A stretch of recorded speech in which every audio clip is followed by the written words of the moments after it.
Okay, hi, this is Rob again at Drone View. The pluses and minuses of the Parrot Bebop-Pro Thermal. Actually, I think I would call it a professional toy. It does a pretty good job. It flies well, hovers very well. Got some nice long-lasting batteries at 20 to 25 minutes. Takes fair video. Takes pretty good Flir video, although I'm having a little trouble with that right now, so there's another minus. But another minus is the controller.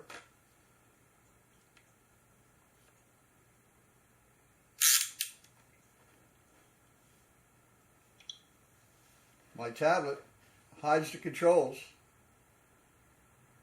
so I can only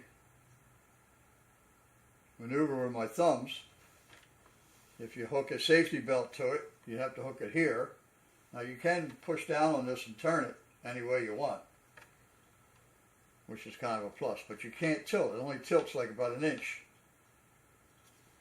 And I guess that's mainly because of the way they made the antenna, which I really don't like.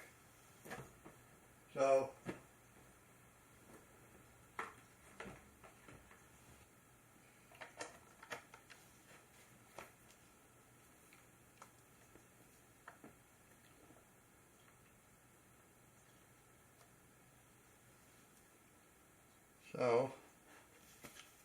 then you pop a battery in the bird, and another minus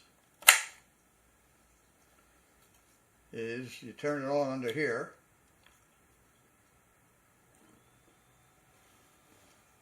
That turns it on. It only has the one visible light and the lens cover, of course. This is your flare camera back here. You got to wait, make sure that turns green before you can use the flare.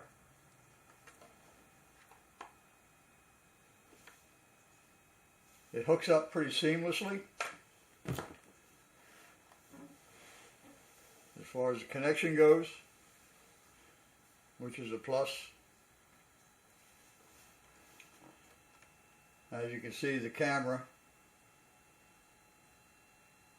it has very few adjustments on the camera, which I find is a minus.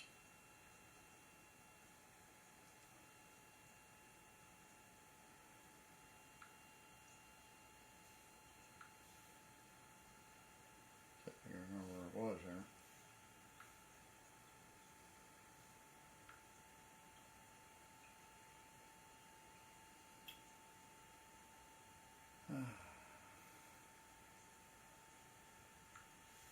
Here it is here down the bottom. You can get F2, 3, and you get a -3, which will darken it up, or you get a +3, which will brighten it up, or a 0. Not many adjustments, and you can move your camera. And it's only 13 megapixel camera. For example, my phone I think is 16 megapixels. So, go back to camera.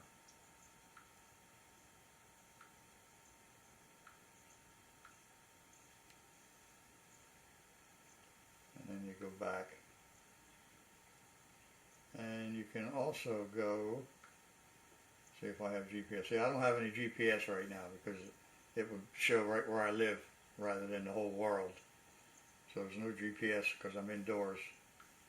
But that's a nice feature. That's a plus. I'm already having problems. I lost connection with it in the air once already. I regained it in maybe 30 seconds or a minute or so. I regained it, but that kind of scared me. And then another minus is these little lights, which weigh maybe 2 or 3 grams each, maybe 4 grams.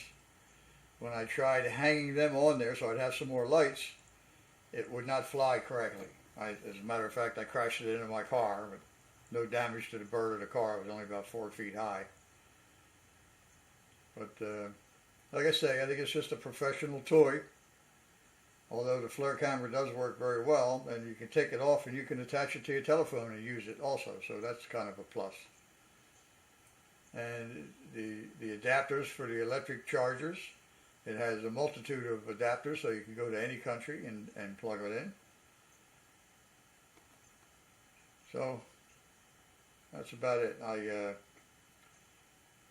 For $1,500, when I saw it, I jumped on it because you can't get a decent Flir camera for barely $1,500. So in that sense, I guess it's not a bad deal, but I don't think it's worth the $1,500. So anyway, thanks for watching. This is Rob from Drone View. Bye-bye now.